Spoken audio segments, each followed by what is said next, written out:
And there are many issues that are often neglected when these patients are cared for in the clinics.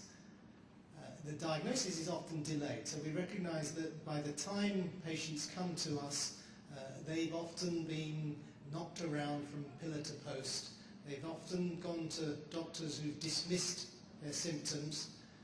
They've often been told that there's actually nothing wrong with them. During that complicated path, they've become more knowledgeable than most of the doctors that they meet. They've recognised that when they meet, for example, a neurologist, he may be only interested in the brain and doesn't have a full understanding of the heart. And the heart specialist may not have a full understanding of the kidney, and the kidney specialist may not have a full understanding of the pain, and the pain specialist may recognise that in fact the patient needs to see a psychiatrist, and there's very little coordination within the care that the patients and their families are receiving. And some very important aspects of the condition are often totally neglected.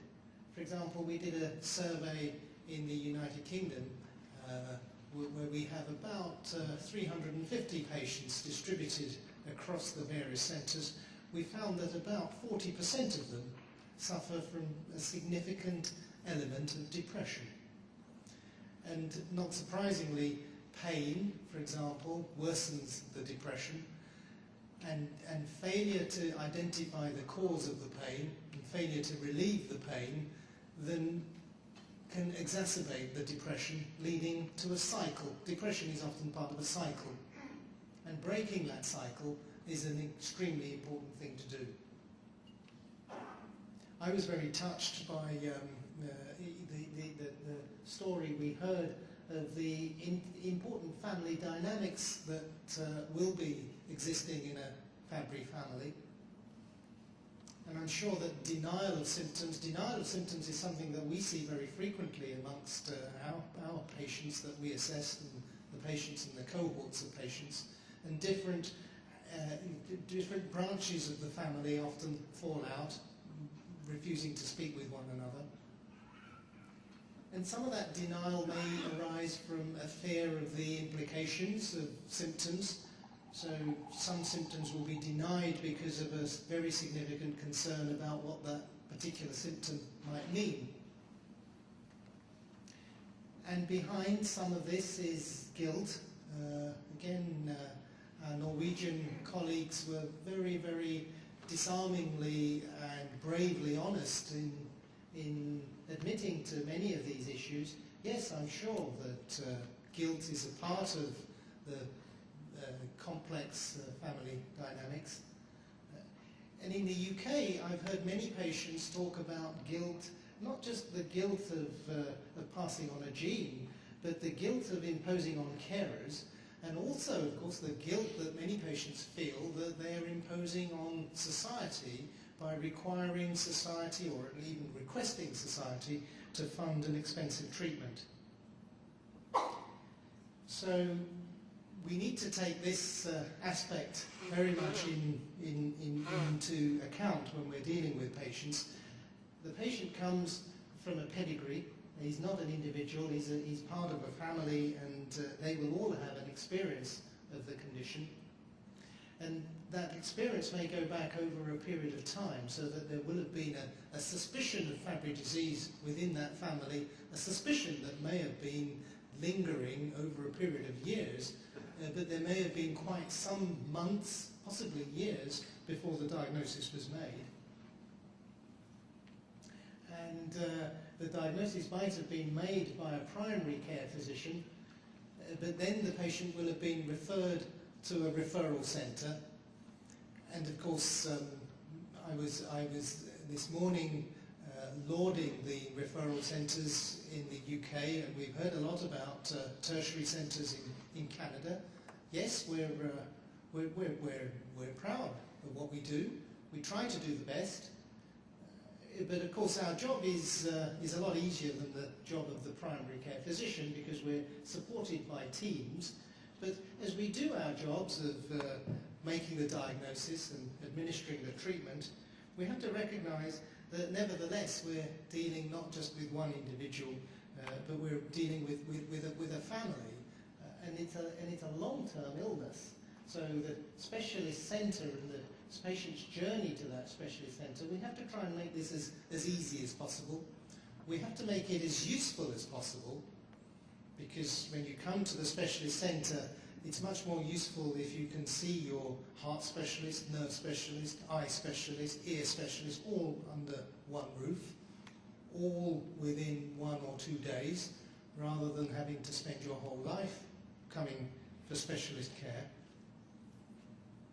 And then when it comes to starting treatment, the treatment has to be coordinated. Yes, enzyme replacement therapy will be part of that treatment, but the enzyme therapy has to be coordinated with all of the other things that are so important in optimizing the results of enzyme therapy. The best results come not with one enzyme or another, or one dose or another. I would say that the best results come from patients who are committed to the treatment, and it's given by physicians who understand the disease and therefore are going to be looking at all of the different aspects of the disease. They're going to be regulating the blood pressure, regulating the ACE inhibitor, encouraging patients to take their aspirin, encouraging patients to monitor their heart condition, looking at the rhythm of the heart, and doing all of the other things that are important, the 5 pieces of fruit a day that we're all supposed to eat, avoiding obesity, taking regular exercise. It's that coordination of care that's going to lead to the best results overall. And then, of course, in the UK we have a small country, but it's difficult to get around.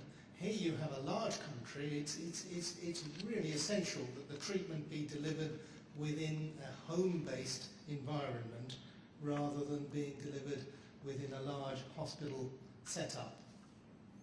So when it comes to comprehensive care, we're keen at our own centre to involve all of these different specialties who are able to see the patients, assess them, and offer them guidance.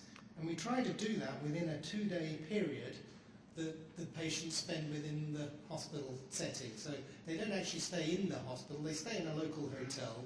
They come on a Monday morning, they see the various specialists throughout the day on a Monday and a Tuesday, and then we record all of their information, interview the patients, and they go back to their homes to continue the treatment within a home-based setting, to come for review every 6 months if they're on treatment, and every 12 months if they're not on treatment.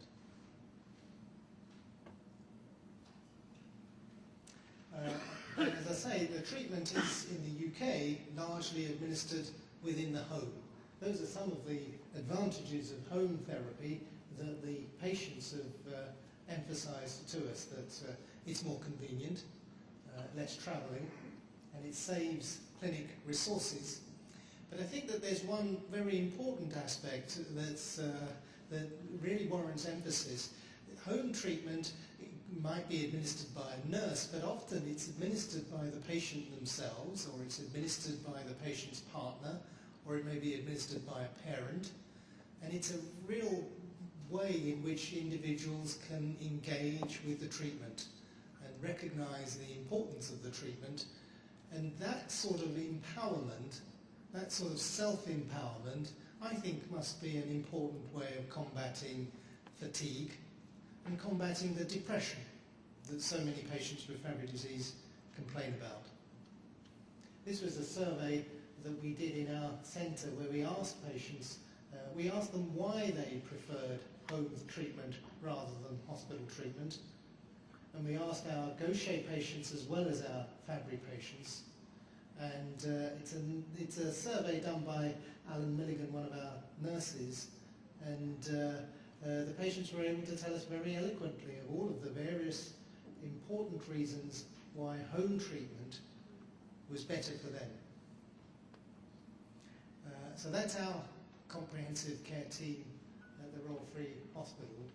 And I'll stop there and take your questions if I may. Thank you.